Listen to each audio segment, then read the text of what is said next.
you ever stepped into a well and walked down 8 floors into it? Well, here you are at Rani Ki Vav in Gujarat. Welcome to Rani Ki Vav.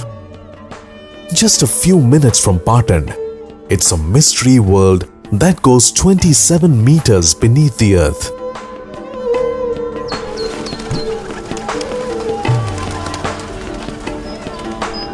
It's a step well that stands proudly since the 11th century AD. Rani Ki Vav, a monument of love, a distinctive water storage system, and a world full of royal secrets.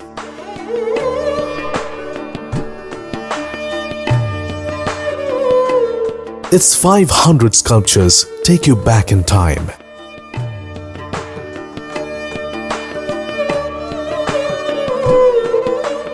And then, there's a 30-kilometer tunnel under the last step that witnessed many great escapes.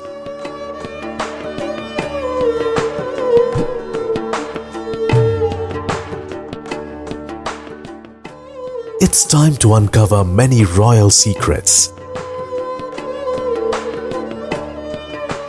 It's time to breathe in a bit of Rani Ki Vav.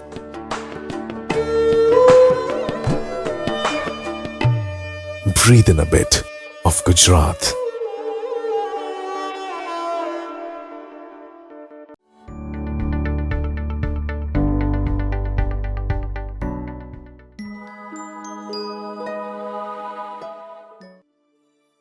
ये है गुजरात का पाटन, जिसे पहले अनहिलपुर के नाम से जाना जाता था।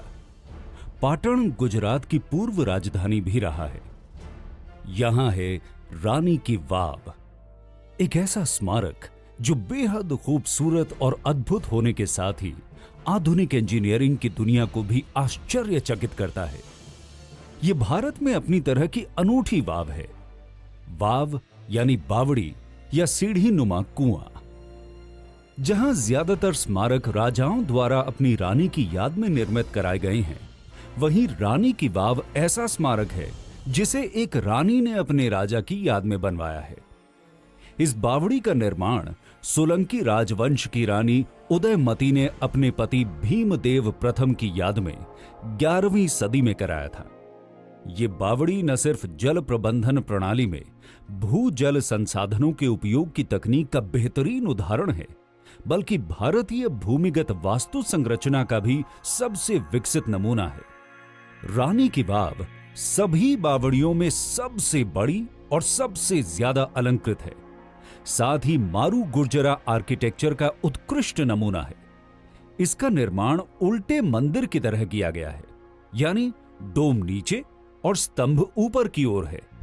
इसमें नीचे से ऊपर की ओर 7 सीढ़ियों की कतारें हैं।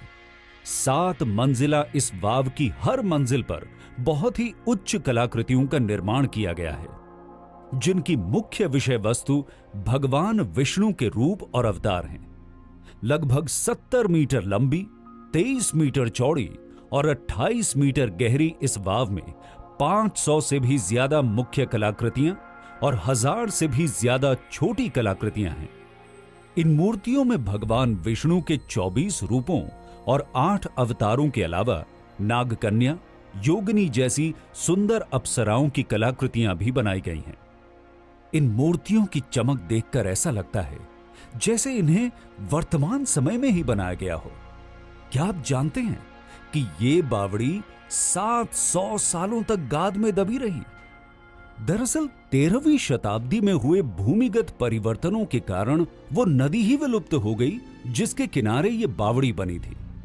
बताया जाता है कि भूमिगत प्लेटों के खिसकाव के कारण इस क्षेत्र में बाढ़ आई और बाढ़ थमने के बाद ये क्षेत्र गाद में दब गया। ये गाद इतनी अधिक थी कि इसने 28 मीटर गहरी इस वाव को भी जमींदोज कर दिया।